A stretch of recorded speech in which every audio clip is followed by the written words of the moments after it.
رحم اللہ من قرأ الفاتحہ. بسم اللہ الرحمن الرحیم. الحمد للہ الرحمن الرحیم مالک یوم الدین ایاک نعبد و ایاک نستعین اهدنا الصراط المستقیم الذین انعمت علیہم غیر المغضوب علیہم ولا الضالین آمین. اعوذ باللہ السمیع العلیم من الشیطان الرجیم. بسم اللہ الرحمن الرحیم. الحمد للہ رب العالمین. الحمد للہ الذی ذکرہ شرف للذاکرین وشکرہ فوز للشاکرین وطاعتہ نجات للمطیعین. ثم الصلاة والسلام والتحیۃ والاکرام علی اشرف الانبیاء والمرسلین وخاتم النبیین ورحمۃ للعالمین جد الحسن والحسین بالقاسم محمد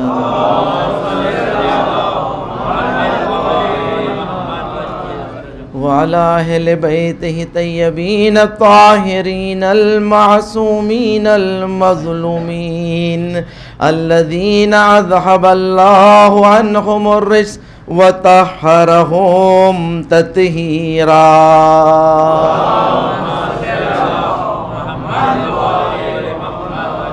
سيما على سيد المطهر والإمام المظفر والشجاع الغضنفر ابی شبیر و شبر قاسم طوبہ و سقر الانزع البتین الاشجع المکین العالم المبین الناصر المعین ولی الدین الوالی الولی السید الرضی الامام الوسیع الحاکم بنص الجلی المخلص الصفی المدفون بالغری لیس بنی غالب مظہر العجائب ومظہر الغرائب والشہاب الثاقب والحزبر الصالب نقطة دائرة المطالب اسد اللہ الغالب غالب على كل غالب ومطلوب كل طالب صاحب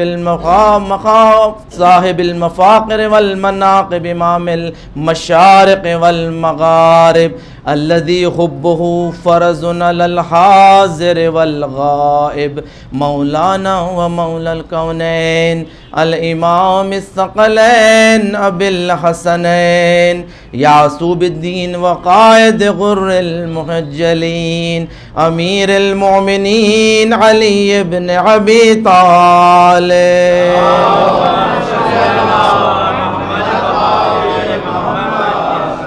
وَلَعْنَةُ اللَّهِ عَلَىٰ أَعْدَائِهِمْ أَجْمَعِينَ مِنَ الْعَانِ إِلَىٰ قِيَامِ يَوْمِ الدِّينِ.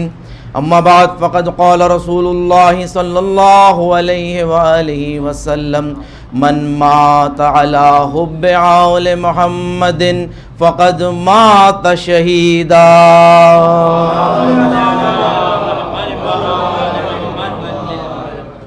ذانی گرامی گزارش کرتا ہوں ایک مرتبہ سورہ حمد 3 مرتبہ سورہ اخلاص کی تلاوت فرما کے کنیز شہزادی کونین سبیحہ جعفری مرحومہ و مغفورہ بنت علی اکبر مرحوم و مغفور اہلیہ نور الحسن جعفری مرحوم و مغفور کی روح کے لیے سال فرما دیں. بسم اللہ الرحمن الرحیم. الحمد للہ رب العالمین الرحمن الرحیم ایاک نعبد و ایاک نستعین اهدنا الصراط المستقیم صراط الذین انعمت علیہم غیر المغضوب علیہم ولا الضالین. بسم اللہ الرحمن الرحیم. قل هو اللہ احد اللہ الصمد لم یلد ولم یولد ولم یکن. بسم اللہ الرحمن الرحیم. قل هو اللہ احد اللہ الصمد لم یلد ولم یولد ولم یکن له کفوا احد. بسم اللہ. قل هو اللہ احد اللہ الصمد لم یلد ولم یولد ولم یکن له کفوا احد. اللهم صل علی محمد وعجل فرجهم. صلوات پڑھ دیں محمد و آل محمد.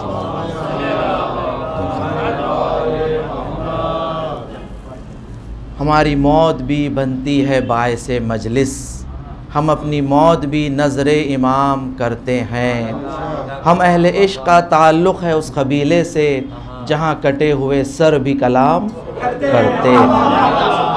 عزیزان گرامی، یقیناً یہ مجالس عزا ذکر اہل بیت علیہم السلام اس قدر عظمت رکھتا ہے کہ ہم اپنے مرنے والے کے لیے مجلس عزا برپا کرتے ہیں، ذکر اہل بیت کو برپا کرتے ہیں، اور ہمیں یقین ہے کہ اس سے بڑھ کر کوئی عبادت نہیں ہے، اس سے بڑھ کر کوئی ہمارے مرنے والے کے لیے ایصال ثواب نہیں ہو سکتا ہے۔ اس لیے کہ خود امام معصوم چھٹے امام جعفر صادق علیہ السلام کہ آپ نے فرمایا کہ ہر عبادت پر ایک عبادت فوقیت رکھتی ہے سوائے ہماری ولایت کے، سوائے ہماری محبت کے، کہ اس سے بڑھ کر کوئی عبادت نہیں ہے، اس سے افضل کوئی عبادت نہیں ہے۔ عزیزان گرامی، تو یقیناً یہ مجالس عزا، یہ فرش عزا، یہ مجلس ترحیم ہے ایک ایسی مرحومہ کے لیے جو ذاکرہ بھی تھی اور عزادار بھی تھی اور اہل بیت علیہ السلام کے در کی خدمت گزار تھی، خادمہ تھی، جو اپنی ساری زندگی خدمت اہل بیت میں آپ نے گزار دی ہے۔ عزیزان گرامی، کہ دیکھیں اس قدر بہترین زندگی جو گزاری ہے، کہ اس سے بہتر کیا ہو سکتا ہے کہ انسان اپنی زندگی کو مخصوص کر دیں اہل بیت کی خدمت کے لیے، اہل بیت کی خدمت کے لیے، خدمت گزاری کے لیے، وہ بھی باب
اس لیے استحباب ہے کہ جب میت کو قبر میں اتارا جائے تو بہترین ذکر کے ساتھ وہ ہے ذکر صلوات کے صلوات پڑھتے ہوئے میت کو اتاریں، اس لیے کہ پیغمبر نے فرمایا کہ مجھ پر درود بھیجنا نور بن کر قبر میں آئے گا، تو یہ ہم درود پڑھتے ہوئے میت کو اتارتے ہیں۔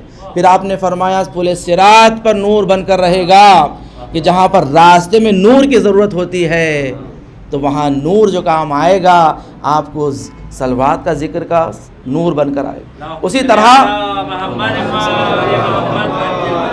جنت میں بھی نور بن کر رہے گا، جنت میں بھی نور بن کر رہے گا۔ عزیزان گرامی، دیکھیں ایک مسئلہ جو اموات کے متعلق ہوتا ہے، نماز میت کی بڑی اہمیت ہے۔ ایک سوال کیا جاتا ہے وہ یہ کہ کیا ایک شخص کے لیے متعدد مرتبہ نماز میت پڑھی جا سکتی ہے یا نہیں؟ ایک شخص کے لیے ہی متعدد مرتبہ چاہتے ہیں کہ نماز میت پڑھیں، تو یہاں پر اجازت ہے کہ ایک ہی شخص کے لیے متعدد مرتبہ نماز وحشت قبر پڑھی جائے، نماز میت نہیں، وحشت قبر کو پڑھیں، نماز وحشت قبر کو پڑھ سکتے ہیں ثواب کے لیے۔ اور متعدد افراد کے لیے بھی ایک نماز پڑھی جا سکتی ہے، اگر میتیں متعدد ہو، دفن ہو چکی ہیں، تو متعدد اموات کے لیے ایک ہی نماز وحشت قبر پڑھی جا سکتی ہے، اجازت ہے کہ اس ایک نماز کو پڑھ کر ان تمام اموات کے نام لے کر کہیں کہ یہ ثواب فلان ابن فلان یا فلانہ بنت فلاں کی قبر تک پہنچ جائیں۔ یہ واحد ثواب ہے کہ جو قبر تک پہنچتا ہے، قبر تک پہنچتا ہے۔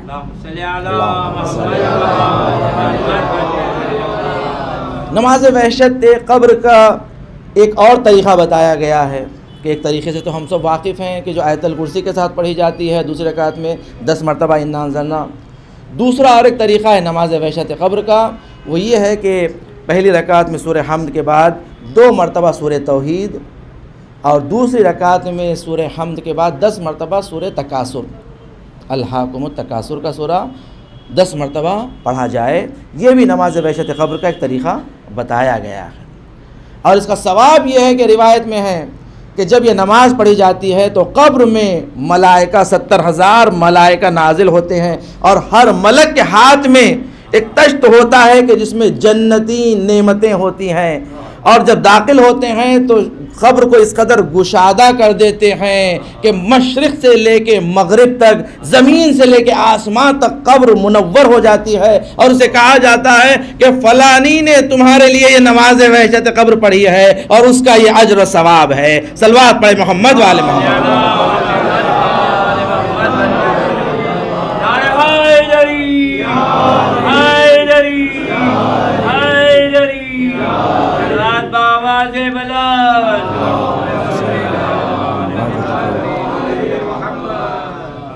عزیزان گرامی کہ دیکھیں انسان اس دنیا میں آیا ہے اور مسافر ہے، اور ہر انسان کو مرنا ہے۔ کل نفس ذائقۃ الموت، ایک حقیقت ہے کہ موت کا انکار کوئی نہیں کر سکتا۔ ہم جا کر قبرستان کا معائنہ کریں، دیکھیں کہ جو بہت زیادہ استحباب ہے کہ قبروں پر جانا، اس کا فائدہ یہ ہوتا ہے کہ جب ہم جاتے ہیں تو وہاں قبریں جو نظر آتی ہے، وہاں ضعیفوں کی بھی قبر ہے، وہاں جوانوں کی بھی قبر ہے، وہاں مردوں کی بھی قبر ہے، عورتوں کی بھی قبر ہے۔ عزیزان گرامی کہ دیکھیں وہاں پر موت کے لیے کوئی عمر کی قید نہیں ہے کہ فقط انسان ضعیفوں کو موت آتی ہے، جوانوں کو نہیں آتی ہے۔ ہم روزمرہ میں دیکھتے ہیں کہ بہت سارے جوان بھی ہمارے سامنے گزر جاتے ہیں۔ تو موت تو سب کو آنا ہے، مگر زندگی کا جو ماحصل ہوتا ہے کہ جو زندگی میں ہمیں کرنا ہے، جو اچیومنٹس ہے، جو مقصد ہے، جو ہدف ہے کہ جسے ہمیں پورا کرنا ہے، اس کو اگر انسان انجام دے دیں اور اسے پا لیں تو یہ زندگی کی کامیابی ہے۔ یہ زندگی کی کامیابی اسی میں ہوتی ہے کہ انسان اس زندگی میں اچیومنٹس کیا کرتا ہے، کیا حاصل کرتا ہے، ماحصل کیا ہے زندگی کا، ماحصل کیا ہے۔ عزیزان گرامی غور کریں، ہر انسان یہ چاہتا ہے کہ ایک بہترین زندگی گزاریں، ایک بہترین زندگی گزاریں اور عزت دار زندگی گزاریں۔ ہر انسان کی یہی خواہش ہوتی ہے کہ یہ زندگی جو اللہ نے عطا کی ہے وہ زندگی بہترین گزرے اور عزت کے ساتھ گزریں۔ اب غور کریں، اس پر آ کر توجہ کریں کہ انسان کی نظر میں عزت دار زندگی کیا ہے، ایک بہترین زندگی کسے کہتے ہیں، اس کا ڈیفینیشن کیا ہے، تاکہ اس کے معیارات اگر مشخص ہو جائیں تو پھر ہم بہترین زندگی کو سمجھ سکیں کہ بہترین زندگی ہے کیا، ایک عزت دار زندگی ہے کیا، تاکہ ہم وہ زندگی گزار سکیں۔ غور کریں کہ اگر انسان جو تصور کرتا ہے ایک بہترین زندگی کا اور عزت دار زندگی کا، کہ عزت والے زندگی کا تصور جو انسان کو ہوتا ہے وہ کن چیزوں میں ہے، اگر انسان کے ذہن میں اس کا ٹارگٹ اگر مال دنیا آ جائیں، کہ اگر وہ سمجھنے لگے کہ مال دنیا ہے کہ جو انسان کو بہترین زندگی دلا سکتی ہے، یہ دولت ہے، یہ مال ہے کہ جو انسان کو عزت دلا سکتی ہے، اگر انسان اسے اپنا ہدف بنا لیں، مقصد بنا لیں اور زندگی کی خوشیوں کا ذریعہ اگر مال دولت کو جب سمجھ لیتا ہے تو زندگی میں اسے کمانے کی کوشش کرتا ہے۔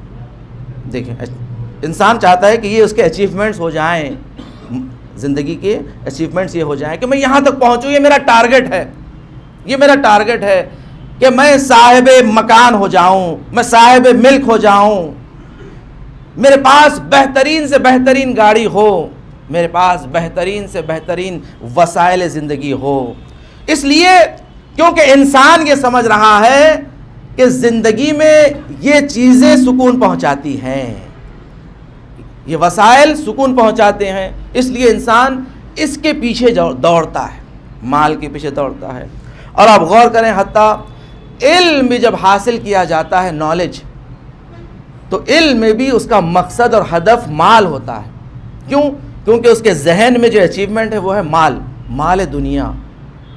تو اب علم بھی حاصل کرے گا کیونکہ علم ذریعہ ہے، یہ مقدمات ہے، تو وہ جا کر پوچھے گا کہ میں کون سا علم حاصل کروں، تو اسے کاؤنسلنگ کی جاتی ہے کہ ایسا علم حاصل کرو کہ جس میں زیادہ سے زیادہ دولت تمہیں حاصل ہو، کم سے کم کام اور زحمت کرنا پڑے، زیادہ سے زیادہ تمہیں دولت حاصل ہو جائے، یا ایسے ممالک میں جائیں، ایسی کنٹری کو جائیں کہ جہاں پر آپ کو بہت زیادہ پیسے ملتے ہوں۔ دیکھیں جو کاؤنسلنگ ہوتی ہے، کاؤنسلنگ میں بھی معیار مال دنیا ہے، اچیومنٹس مال دنیا ہے، علم نہیں ہے، نالج نہیں ہے۔ یہاں پر اچیومنٹس میں یہ نہیں ہے کہ انسان میں ہنر آ جائیں، یا ضرورت کیا ہے، ہماری مملکت میں ضرورت کیا ہے، کن چیزوں کی ضرورت ہے، کن شعبوں میں کام کرنے کی ضرورت ہے، کون سے شعبے خالی ہے، یعنی سیکٹرز، شعبے یعنی سیکٹرز خالی ہے ہمارے پاس کہ اس میں کام ہونا چاہیے، اس زاویے سے کام ہونا چاہیے، اس زمینے میں کام نہیں ہو رہا ہے، اس میں آگے بڑھیں۔ نہیں، یہ نہیں دیکھا جاتا۔ کیوں؟ کیونکہ ہمارا ہدف اور مقصد ہے مال دنیا، یعنی کہ اچیومنٹ ہمارے لیے مقصد ہے دنیا کو حاصل کریں، دنیا کو حاصل کر لیں۔ تو اب علم میں بھی ہم یہی دیکھتے ہیں کہ جب علم حاصل کریں گے تو ایسا علم، آپ ایسا سبجیکٹ لیں کہ جس میں آپ کو مال دنیا زیادہ سے زیادہ مل سکے۔ یہ ہو جاتا ہے انسان کے مقصد اور ہدف، اگر مال دنیا بن جائے۔ تو مقصد اور ہدف کے لیے دین اسلام نے ہم پر یہ واضح کر دیا، شفاف کر دیا کہ دیکھو یہ جو دنیا ہے یہ مادی دنیا ہے، اور تم اس دنیا کے لیے پیدا نہیں کیے گئے ہو، تمہیں خلق جو کیا گیا ہے وہ آخرت کے لیے خلق کیا گیا ہے، اس لیے کہ تمہارا وجود یہ تمہارا بدن نہیں ہے کہ جو تم اپنی اتنی توجہ، کنسنٹریشن اپنے بدن پہ لگاتے ہو، کہ اپنے بدن کے لیے، کہ اپنے بدن کو آرام پہنچانے کے لیے بہترین گھر ہو، آرام پہنچانے کے لیے بہترین گاڑی ہو، آرام پہنچانے کے لیے میرے ہاتھ پر بہترین گھڑی ہو، کہ اگر کوئی پوچھے کہ اس گھڑی کی قیمت کیا ہے تو میں اسے بتاؤں کہ اس کی قیمت لاکھوں میں ہے۔ میرے ہاتھ میں اگر کوئی وسیلہ ہے تو اگر کوئی پوچھے تو بتائیں کہ اس کی قیمت کیا ہے تو لاکھوں میں ہو۔ انسان اس لیے کہ سمجھ رہا ہے کہ اس عزت انہی چیزوں میں ہے، مادیت میں ہے۔ عزیزان گرامی، یہ دیکھیں اسلام دین یہ بتا رہا ہے کہ دیکھو تمہارا جو حقیقی وجود ہے، حقیقت ہے، وہ ہے روح۔ تمہاری حقیقت روح ہے، تم یہ بدن نہیں ہو، اس لیے کہ یہ بدن تو خاک میں مل جائے گا، یہ بدن تو خاک میں لٹا دیا جائے گا اور خاک ہو جائے گا، اور تم باقی رہو گے جو تمہارا حقیقی وجود ہے تمہاری روح کے ساتھ۔ اور یاد رکھو تمہاری روح کو سکون روحانی غذائیں پہنچا سکتی ہے، مادی غذائیں نہیں۔ روح کو سکون چاہیے تو یاد رکھو روحانی سکون جو ملے گا وہ ہے روحانی غذاؤں سے ملے گا۔ روحانی غذا سے سکون ملتا ہے۔ سکون اس طرح نہیں ملتا ہے کہ آپ مادیت میں سکون تلاش کر رہے ہیں کہ مادیت کے ذریعے ہمیں سکون مل جائے۔ دیکھیے میٹیریل زندگی میں انسان خوش نہیں رہ سکتا ہے۔ آپ جا کر ان سے پوچھ لیں کہ جس کے پاس بے انتہا دولت ہے، آپ ان سے سوال کریں کہ آپ خوش ہیں، آپ راضی ہیں، تو وہ کہیں گے کہ نہیں، ہماری زندگی اور چین نہیں ہے زندگی میں، اس لیے کہ جتنی دولت بڑھتی جاتی ہے اتنی پریشانیاں بھی بڑھتی جاتی ہیں۔ عزیزان گرامی دیکھیں کہ مال دنیا میں اللہ نے سکون نہیں رکھا ہے۔ حضرت موسیٰ کو وحی نازل ہوئی، حضرت موسیٰ پر وحی نازل ہوئی کہ اے موسیٰ، یہ لوگ، یہ انسان 6 چیزوں کو ہم نے 6 چیزوں میں قرار دیا ہے، مگر یہ لوگ دوسری جگہ تلاش کرتے ہیں۔ عزیزان گرامی دیکھیں جن چیزوں میں اگر انسان بیمار ہو جاتا ہے تو بیمار ہونے کے بعد جو دوا میں شفا ہوتی ہے، اگر وہ دوا کھائے گا تو اسے شفا ملے گی، اسے شفا ملے گی، ورنہ اگر انسان دوسری دوا کھائے گا تو اسے شفا نہیں ملے گی، ممکن ہے اور بیمار ہو جائے، اور بیمار ہو جائے۔ تو حضرت موسیٰ پر وحی نازل ہوئی ہے کہ ہم نے 6 چیزوں کو 6 جگہ پر قرار دیا ہے، مگر لوگ اسے دوسری جگہوں پر تلاش کرتے ہیں، دوسرے مقامات پر تلاش کرتے ہیں۔ سب سے پہلی چیز، ہم نے سکون اور آرام کو آخرت میں قرار دیا ہے، اس دنیا میں نہیں۔ لوگ اس دنیا میں تلاش کر رہے ہیں، اس دنیا میں تلاش کرتے ہیں۔ پروردگار نے فرمایا موسیٰ، ہم نے سکون اور آرامش کو آخرت میں رکھا ہے، آخرت میں سکون ہے، آخرت میں آرامش ہے۔ یہ دنیا دار الوبال ہے، یہ دنیا دار امتحان ہے، سختیوں سے گزرنا ہے، مصیبتوں سے گزرنا ہے، مشکلات سے گزرنا ہے، یہ دنیا آرام کی جگہ نہیں ہے۔ عزیزان گرامی پروردگار نے فرمایا کہ موسیٰ، ہم نے سکون اور آرام کو آخرت میں رکھا ہے، آخرت میں رکھا ہے۔ لوگ اس دنیا میں تلاش کرتے ہیں جو کبھی نہیں پائیں گے۔ اس دنیا میں اگر آپ تلاش کریں گے تو سکون اور آرامش کہیں نہیں ملے گا۔ عزیزان گرامی مرنے کے بعد ہی انسان کو سکون ملتا ہے، مرنے کے بعد ہی سکون ملتا ہے۔ دوسری چیز پروردگار نے فرمایا موسیٰ، ہم نے عزت کو عبادت میں رکھا ہے، ہم نے عزت کو عبادت میں رکھا ہے۔ سر جھکانے میں عزت ہے، مگر لوگ مقام اور مرتبے میں ڈھونڈتے ہیں کہ مجھے کوئی مقام مل جائے، کوئی پوسٹ مل جائے، کہ میرا اگر کوئی پوسٹ ہوگا تو پھر مجھے عزت مل جائے گی، کہ مجھ کوئی ٹیگ لگ جائے کہ میں فلاں ہوں، مجھے پوسٹ مل جائے۔ پروردگار نے کہا موسیٰ، ہم نے عزت کو اگر رکھا ہے عبادت میں رکھا ہے۔ کہ دیکھیں اہل بیت علیہ السلام نے عبادت کر کے بتایا ہے، عزت چاہیے تو عبادت کرنا پڑے گا، عزت چاہیے تو عبادت کرنا پڑے گا۔ عبادت میں ہی اللہ عزت عطا کرتا ہے، عزت عطا کرتا ہے۔ دوسری چیز فرمایا کیا ہے موسیٰ، ہم نے غنا اور بے نیازی کو ہم نے قناعت میں رکھا ہے۔ انسان غنی ہونا چاہتا ہے، اگر بے نیاز، غنا کہتے ہیں بے نیاز ہو جانا، کسی سے نیاز مند نہ رہنا، تو پروردگار نے کہا ہم نے اسے قناعت میں رکھا ہے۔ قناعت یعنی جو اللہ نے عطا کیا ہے اس پر راضی ہو جانا، اس قناعت کہتے ہیں اللہ نے جو عطا کیا ہے اس پر راضی ہو جائیں، وہ ہے قناعت۔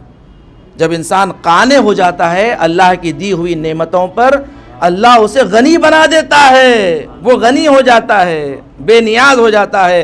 مگر موسیٰ، یہ لوگ کثرت مال میں غنا کو تلاش کرتے ہیں، کثرت مال میں، کہ میرا مال بہت زیادہ ہو جائے، میرا بیلنس جو اکاؤنٹ بیلنس ہے وہ بہت زیادہ ہو جائیں تو پھر میں غنی ہوں، غنی ہوں۔ یعنی انسان یہ چاہتا ہے کہ بھئی مجھے لکھ پتی کہلایا جائے، کروڑ پتی کہلایا جائے، ارب پتی کہلایا جائے، تاکہ جتنا زیادہ ہوگا وہ سمجھے گا کہ میں اتنا غنی ہوں، میں اتنا غنی ہوں۔ موسیٰ کو کہا پروردگار نے کہ موسیٰ ہم نے غنا کو قناعت میں رکھا ہے، قانے، جو انسان قانے ہو جائیں. کہ دیکھیں انسان آج جو پریشان ہے حالات سے، دیکھیں انسان راضی نہیں ہے زندگی میں. اللہ نے جو دی ہوئی نعمتیں ہیں، جو مال دولت اللہ نے جو دیا ہے اس پر راضی رہیں، جو اللہ نے اولاد دی ہے اس پر راضی رہیں، جو ازدواجی زندگی ہے اللہ نے جو بیوی عطا کی ہے اس پر راضی رہیں، قانے رہیں. مگر انسان جو غنی ہونا چاہتا ہے وہ جو اللہ کی دی ہوئی نعمتوں پر راضی نہیں رہتا ہے، اور پھر دوسری جگہ پر انسان نظر کرتا ہے، اور پھر جو دی ہوئی زندگی ہے اس میں بھی خوشیاں نہیں ملتی. اس لیے کہا گیا ہے دیکھو زندگی میں خوش رہنا چاہتے ہو، غنی ہونا چاہتے ہو تو اللہ کی دی ہوئی نعمتوں پر راضی ہو جاؤ، راضی ہو جاؤ. زندگی میں خوشیاں آ جائیں گی، زندگی نورانی ہو جائے گی اگر اللہ کی دی ہوئی نعمتوں، اللہ کی دی ہوئی زندگی پر راضی ہو جاؤ. فرمایا موسیٰ کہ ہم نے غنا کو قناعت میں رکھا ہے، لوگ کثرت مال میں تلاش کرتے ہیں. موسیٰ ہم نے بزرگی کو ہم نے تواضع میں رکھا ہے. بزرگی، انسان بزرگ ہونا چاہتا ہے تو ہم نے تواضع میں رکھا ہے. تواضع میں لوگ تکبر میں تلاش کرتے ہیں، تکبر میں سمجھتے ہیں اگر ہم غرور کریں گے، تکبر کریں گے تو ہم بزرگ ہو جائیں گے، لوگ ہمیں بزرگ سمجھیں گے، بڑا سمجھیں گے. سمجھتے ہیں نا کہ ہم اگر سلام کریں گے کسی کو تو ہم چھوٹے ہو جائیں گے، تو ہم انتظار کر رہے ہیں کہ فلانی ہمیں سلام کرے، فلانی ہمیں سلام کرے، اس لیے کہ مجھے تکبر ہے، غرور ہے، میں اپنی بزرگی کو منوانا چاہتا ہوں. پروردگار نے کہا موسیٰ ہم نے بزرگی کو، بزرگواری کو تواضع میں رکھا ہے، جھکنے میں رکھا ہے. جو جتنا جھکتا ہے ہم اسے اٹھاتے ہیں، جو جتنا جھکتا ہے ہم اسے اٹھاتے ہیں. کہ دیکھو تواضع کر کے تو دیکھو کہ لوگوں کے دل میں کیسی تمہاری محبت آتی ہے. محبت چاہیے تو تواضع کرو. تواضع یعنی انکساری کے ساتھ پیش آنا، اسے کہتے ہیں تواضع، انکساری. پروردگار نے کہا بزرگی انکساری میں. اس لیے کہ جھکتا وہی ہے کہ جو زندہ ہے، مردہ تو اکڑ جاتا ہے. جھکتا تو وہی ہے کہ جو زندہ ہے، حیات کی علامت ہے جھکنا، مگر مردے اکڑ جاتے ہیں. اور آپ دیکھیں وہ درخت کہ جو کھڑے ہوئے ہوتے ہیں اس پر پھل نہیں ہوتا، جس درخت پر پھل ہوتا ہے وہ جھک جاتا ہے، جس درخت پر پھل ہوتا ہے وہ جھک جاتا ہے. تو انکساری جھکنا میں اللہ نے بزرگی عطا کی ہے، بزرگی عطا. اس کے بعد کہا موسیٰ ہم نے علم کو بھوک میں اور تلاش میں رکھا ہے. نالج چاہیے، دیکھو نالج چاہیے، بھوک میں اور مشکلات میں، سختیوں میں علم حاصل ہوتا ہے، اور کوشش میں ہم نے علم کو رکھا ہے. مگر لوگ آرام اور سکون میں اور شکم سیری میں تلاش کرتے ہیں. لوگ کہتے ہیں کہ جب پیٹ بھر جائے گا تو سمجھ میں آئے گا. پروردگار کہہ رہا ہے لوگ کبھی نہیں سمجھ میں آئے گا. جس کا پیٹ بھرا ہوا ہوتا ہے وہ کبھی نہیں سمجھ سکتا ہے، وہی سمجھتا ہے کہ جس کا پیٹ خالی ہوتا ہے. ذرا دیکھیں کہ آج معاشرے میں جو بہت کمزور طبقہ ہوتا ہے، دیکھیں آج علمی میدان میں وہ لوگ بہت آگے بڑھتے ہیں. کیوں؟ کیونکہ انہوں نے بھوک اور پیاس کو درک کیا ہے، انہوں نے مشکلات کو درک کیا ہے. آج دیکھیں کمزور طبقے سے لوگ بہت اوپر آ رہے ہیں علمی میدان میں. پروردگار نے کہا یہ راز ہے. علم کو ہم نے بھوک میں اور تلاش میں رکھا ہے. اور دیکھیں گزشتہ یہ سنت ہوا کرتی تھی، بادشاہ اپنی اولادوں کو محلوں میں تعلیم نہیں دلوایا کرتے تھے، بلکہ انہیں دیہاتوں میں، گاؤں میں بھیج دیا کرتے تھے تاکہ استاد کی خدمت کرتے رہیں اور وہاں تعلیم حاصل کریں. تمام علم انہیں محلوں کے باہر دیا جاتا تھا، محل میں نہیں، اس لیے کہ شکم سیری میں علم نہیں حاصل ہو سکتا. چھٹی چیز، آخری چیز جو فرمایا موسیٰ ہم نے استجابت دعا، یعنی دعا کی قبولیت کو ہم نے حلال لقمے میں رکھا ہے. حلال لقمے میں رکھا ہے استجابت دعا کو. لوگ تعویذوں میں اور جادوؤں میں تلاش کرتے ہیں کہ کوئی تعویذ مل جائے، میرے کاروبار میں برکت ہو جائے، کوئی جادو مل جائے، اس کے بعد انسان کی کاروبار میں برکت ہو جائے۔ سوال کرتے ہیں کہ ہوٹل کو کامیاب ہونے کے لیے کتنے بندر گاڑے جائیں، کیا جادو کیا جائے، کتنے ناریل پھوڑے جائیں۔ پروردگار نے کہا زندگی میں برکت چاہیے، دعاؤں کی استجابت چاہیے تو دیکھو حلال لقمے میں ہے، حلال لقمہ کھاؤ، اس کے بعد دعا کرو، دیکھو اللہ تمہاری دعا کیسے قبول نہیں کرتا۔ صلوات پڑھے محمد والے محمد کی بارگاہ میں۔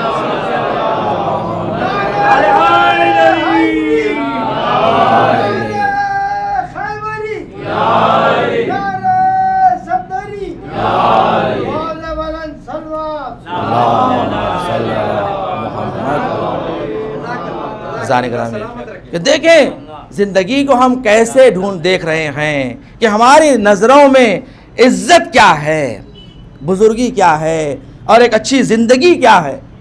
اگر ہم اپنے ذہن میں اپنا مقصد اور ٹارگٹ اور جو ما حاصل ہوتا ہے زندگی کا اچیومنٹ جو ہوتے ہیں، اگر ہم صحیح بنا لیں، اس کے بعد دیکھیں زندگی میں جو نورانیت آتی ہے، جو خوشیاں آتی ہے۔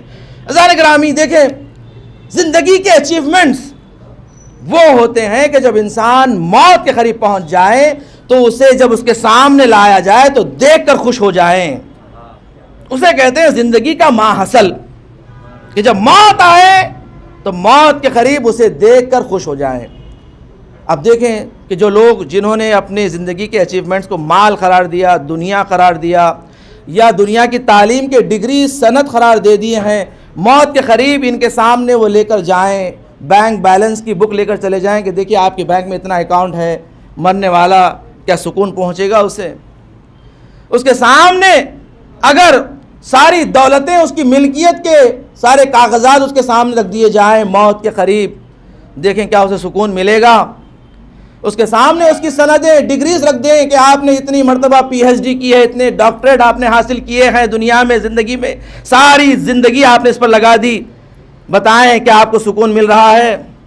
عزیزان گرامی مولا کائنات امیر المومنین علی ابن ابی طالب علیہ السلام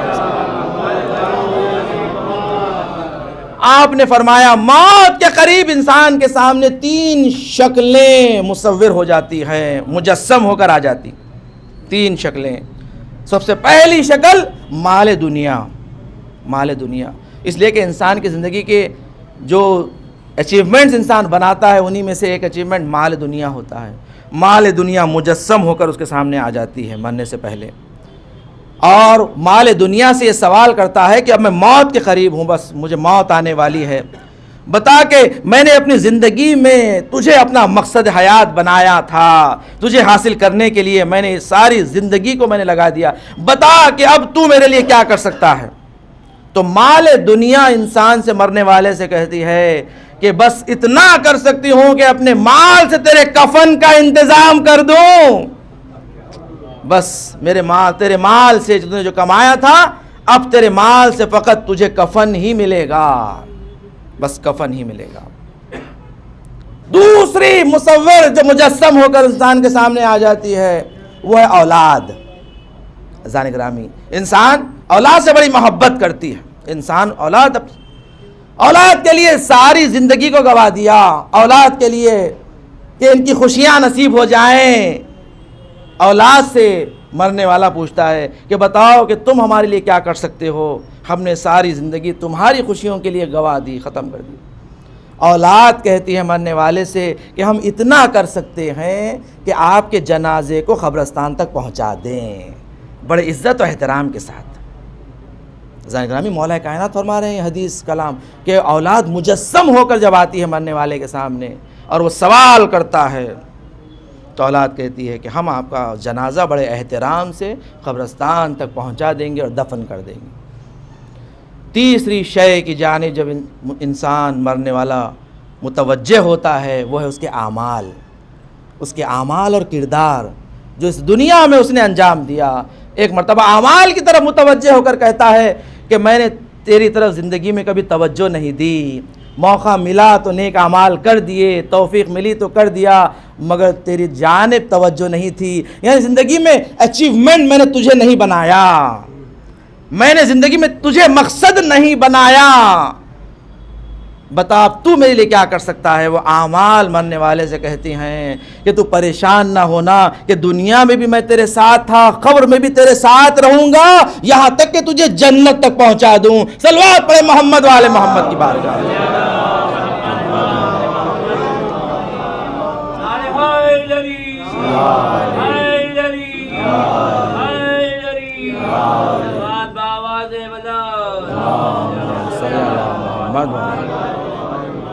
عزیزان گرامی، دیکھیں انسان کے جو حقیقی اچیومنٹس ہیں زندگی کے، وہ ہیں کہ جب انسان جب مرتا ہے تو اسے دیکھیں تو خوشحال ہو جائیں، خوشحال ہو جائیں۔ پانچویں امام محمد باقر علیہ السلام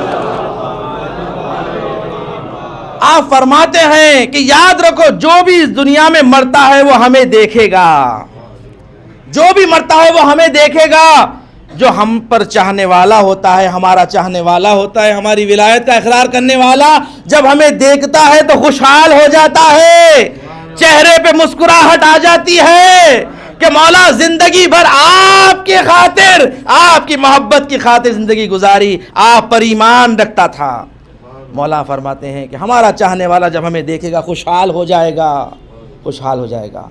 اور جو ہم پر ولایت پر ایمان نہیں رکھتا تھا، ہماری محبت کو نہیں رکھتا تھا، وہ جب دیکھے گا تو افسوس کرے گا کہ کاش دنیا میں زندگی میں انہیں اپنا اچیومنٹ بنا لیتا، انہیں اپنا مقصد بنا لیتا۔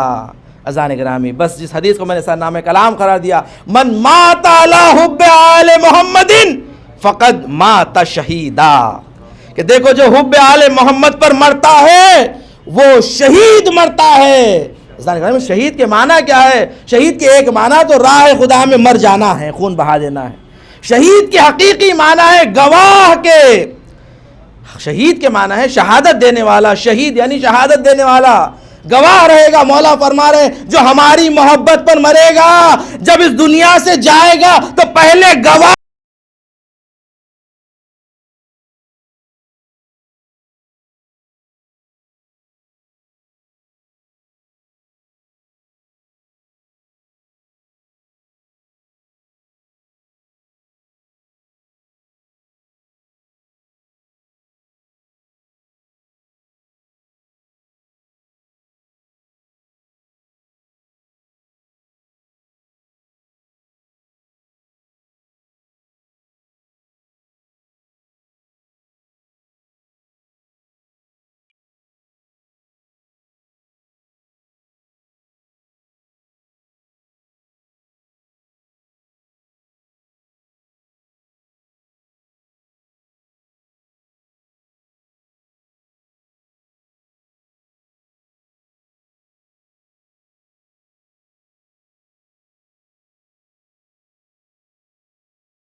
ہر موقع قدم اٹھایا، آخرت کے لیے اپنی خبر کا انتظام کیا، اولاد کو ایسے تربیت کی، فرش عزا سے وابستہ کیا، فرش عزا سے وابستہ کیا، خدمت گزار بنایا اہل بیت کے در کے۔ سوچئے زندگی کی حقیقی اچیومنٹس ہے، یہ کامیاب زندگی ہے، موت بھی ہے تو کامیاب موت ہے، کامیاب۔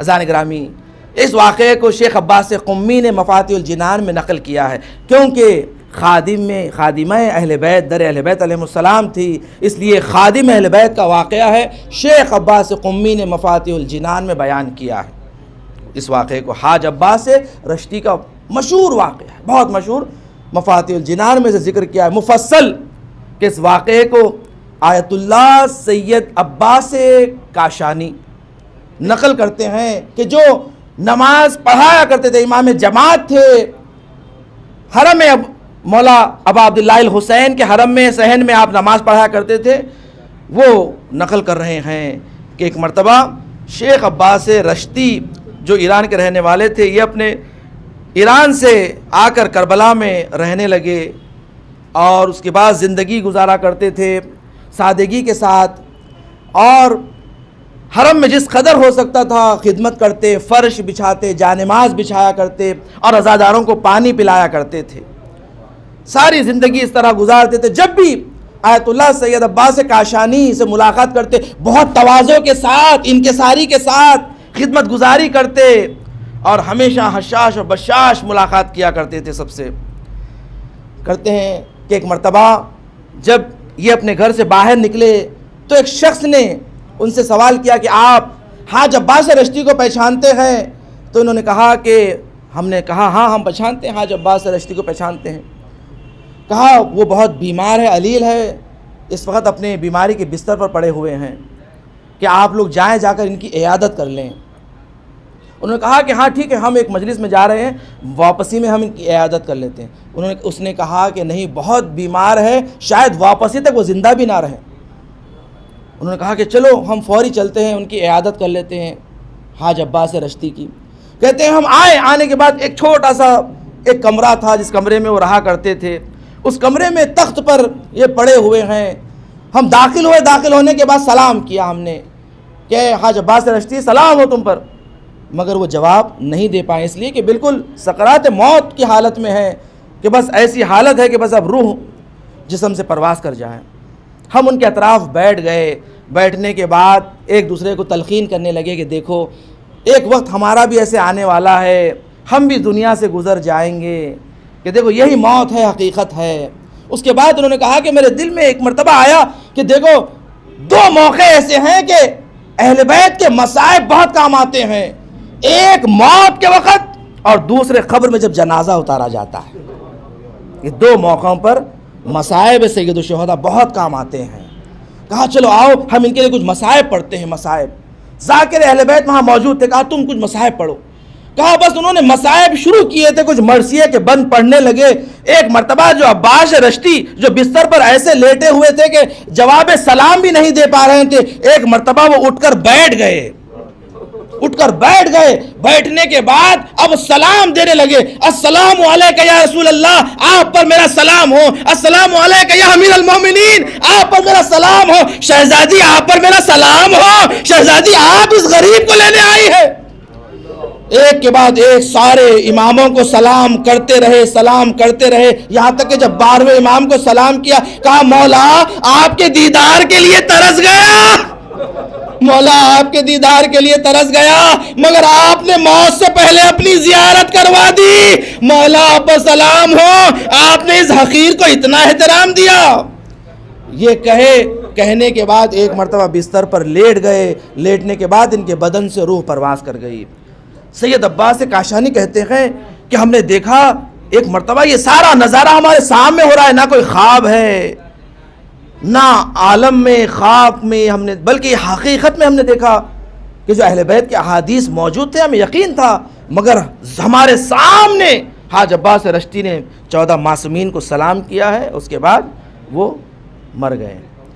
ایک مرتبہ کہا کہ ان کا جنازہ اتنی آسانی سے نہیں اٹھائیں گے، بلکہ ایسے جنازہ اٹھے گا جیسے کوئی مرج تقلید کا جنازہ اٹھتا ہے، اس لیے کہ خادم اہل بیت تھے، 14 معصومین کی زیارت مرنے سے پہلے کر کے مرے ہیں۔ انہوں نے کہا کہ میں نے فوری تمام کربلا معلیٰ کے تمام جو ماتم داران تھے ان کو میں نے کہا کہ آپ لوگ سب تشریف لے کر آئیں کہ حاج عباس رشتی کا انتقال ہو چکا ہے، ان کا جنازہ اٹھے گا، اس لیے کہ انہوں نے مرنے سے پہلے 14 معصومین کی زیارت کی ہے، ہم گواہ ہے، ہمارے آنکھوں کے سامنے یہ واقعہ ہوا ہے۔ سارے ماتم داران نے کہا ہم سب آئیں گے، پرچم لے کر آئیں گے۔ تمام علماء اور مراجع کو انہوں نے کہا کہ حاج عباس رشتی اس طرح دنیا سے گزرے ہیں، آپ لوگ سب تشریف لائیں، اپنے درس کو تعطیل کر دیں۔ اور اس دن جنازہ اٹھا، بڑے شان و شوکت سے حاج عباس رشتی کا جنازہ اٹھا۔ جنازہ اٹھنے کے بعد تدفین ہو گئی۔ جب آپ کی مجلس ترحیم ہو رہی تھی، زیارت کی مجلس ہو رہی تھی، تو کہا ایک مجلس علماء سے مخصوص مجلس کی گئی۔ اس علماء سے مخصوص جو مجالس ہو رہی تھی، اس مجلس میں آیت اللہ سیبویہ تشریف لاتے ہیں۔ 90 سال کی عمر تھی ان کی، 90 ایئرس۔ کہتے ہیں وہ اپنے عصا کے سہارے سے مجلس میں تشریف لائے۔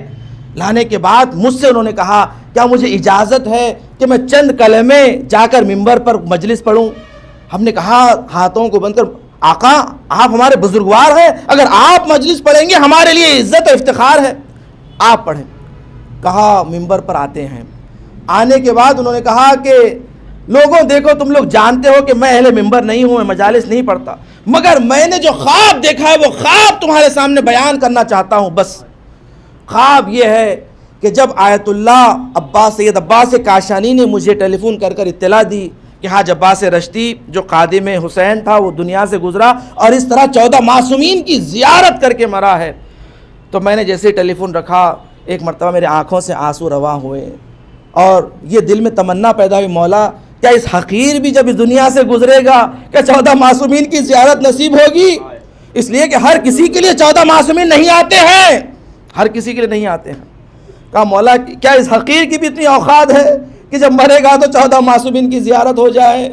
بس یہ کہہ کر میرے آنکھوں سے بہت آنسو رواں ہوئے اور میں سو گیا، اور عالم غشی کے عالم میں میں نے دیکھا کہ ایک عالی شان باغ ہے، عالی شان باغ ہے۔ اس باغ میں داخل ہوا، میں نے سوال کیا یہ کس کا باغ ہے؟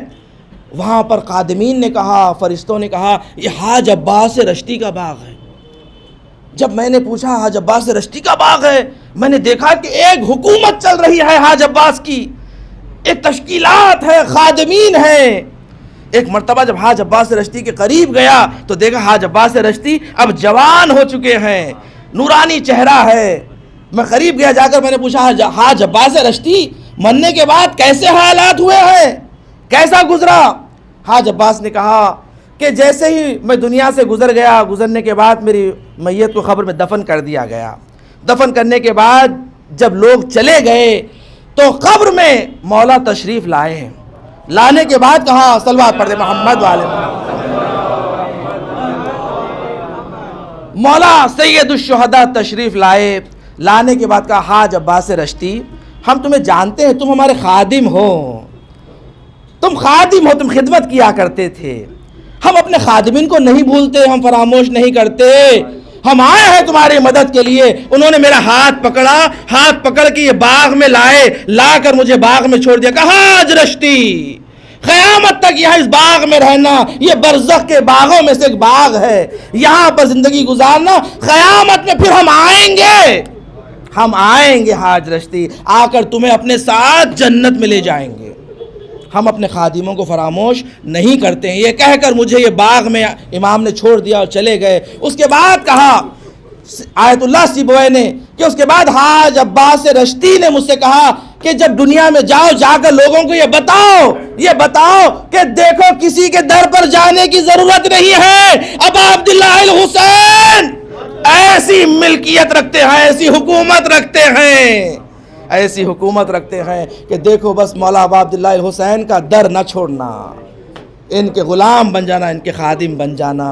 عزیزان گرامی دیکھیں اس قدر اہمیت ہے کہ حاج عباس رشتی جو غلام حسین ہے، جس کا جنازہ کس شان و شوکت سے اٹھا ہے، ذرا کربلا والے کے جنازے کو غور کرے، 3 دن تک جلتی ہوئی زمین پر پڑا رہا، کوئی نہ تھا جو مولا حسین کے جنازے کو دفن کر دیتا۔ ہاں عزیزان گرامی، ہاں خادمہ اہل بیت کنیز شہزادی کونین سبیحہ جعفری جب اس دنیا سے گزری، اپنی شہزادی کی طرح رات میں غسل و کفن دیا گیا۔ آپ جانتے ہیں نا شہزادی نے وصیت کی تھی مجھے رات میں غسل و کفن دینا، یا علی مجھے رات میں دفن کرنا۔ عزیزان گرامی شہزادی کی کنیز کو بھی رات میں غسل و کفن دیا گیا، بڑے احترام کے ساتھ بیٹوں نے ماں کے جنازے کو دفن کیا ہے۔ عزیزان گرامی ذرا ایک مرتبہ میں ان بیٹوں سے کہوں گا، دیکھو ایک ماں کا جنازہ مدینے میں علی نے دفن کیا تھا، اس ماں کا جنازہ جب بیٹوں نے ماں کے جنازے کو رخصت کیا تھا، ماں کی پھسلیاں ٹوٹی ہوئی تھی، ماں کی پھسلیاں ٹوٹی ہوئی تھی۔ امام حسین باہر باہر پوچھا کرتے، بابا اماں کا ہاتھ پہلو پر ہی ہے، اماں کا ہاتھ پہلو پر ہی ہے۔ ہاں عزیزان گرامی، ایک مرتبہ جب غسل و کفن مولا نے دے دیا، بچوں سے کہا آ کر ماں کا دیدار کر لو۔ بچے آئے، ماں کا دیدار کرنے لگے، ایک کے بعد دوسرے بچے آتے گئے، اولاد آتی گئی، ماں کا دیدار کرتے گئے۔ ایک مرتبہ امام حسین ماں کے قدموں سے لپٹے ہوئے کہتے ہیں، جب تک مجھے ماں خود نہیں بلائے گی، اس لیے کہ جب بھی مجھے ماں بلایا کرتی تھی کہتی تھی آ میرے حسین میرے سینے سے لگ جا۔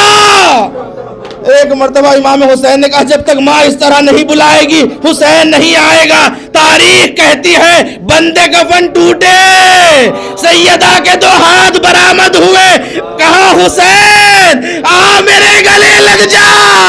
ارے ماں نے بچوں کو سینے سے لگایا، لگانے کے بعد آسمان سے ندا آئی یا علی بچوں کو ماں سے جدا کرے، اس لیے کہ عرش پر کوہرام مچ گیا، عرش پر کوہرام مچ گیا ہے۔ عزیزان گرامی، مولا نے بڑے احترام کے ساتھ محبت کے ساتھ بچوں کو ماں سے جدا کیا، جنازے سے جدا کیا۔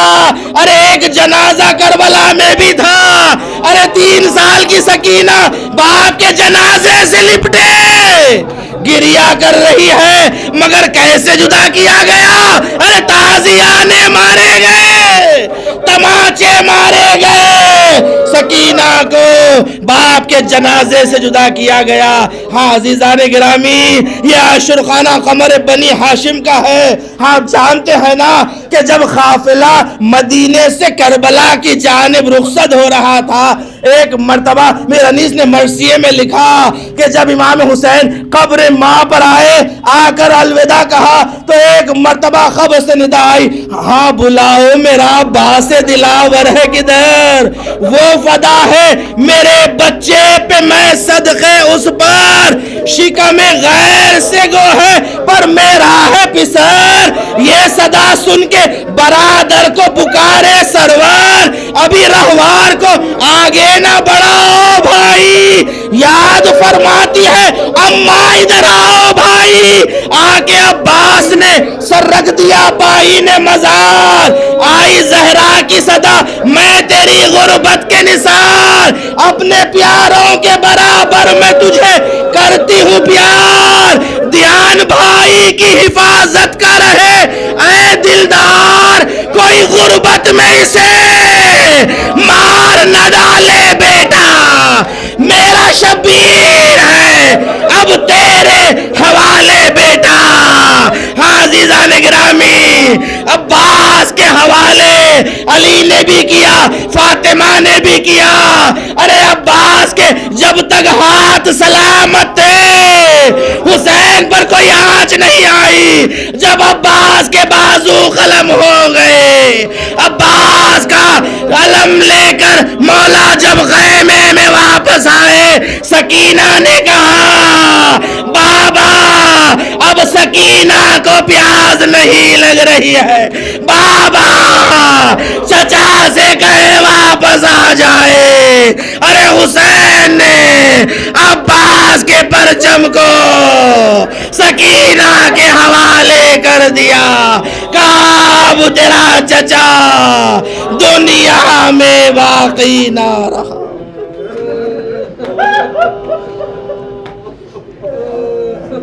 اللہ لعنت اللہ علی قوم الظالمین وسیعلم الذین ظلموا ایام منقلب ینقلبون۔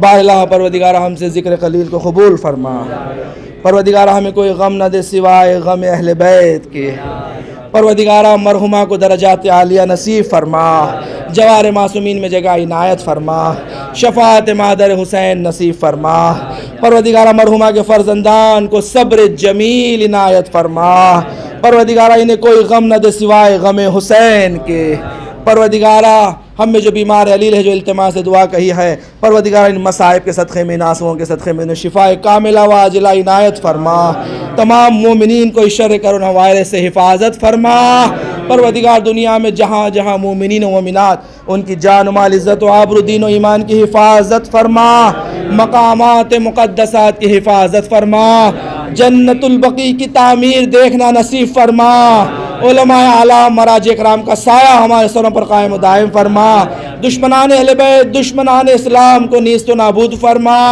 امام زمانہ کے ظہور میں تعجیل فرما، ہمیں امام کے اعوان و انصار میں شمار فرما۔ آپ سے گزارش ہے ایک مرتبہ سورہ حمد 3 مرتبہ سورہ اخلاص کی تلاوت فرما کے کنیز شہزادی کونین صبیحہ جعفری مرحومہ و مغفورہ بنت علی اکبر مرحوم و مغفور، اہلیہ نور الحسن جعفری مرحوم و مغفور اور نور الحسن جعفری مرحوم و مغفور کے لیے بھی سورہ فاتحہ کی التماس ہے۔ بسم اللہ الرحمن الرحیم، الحمد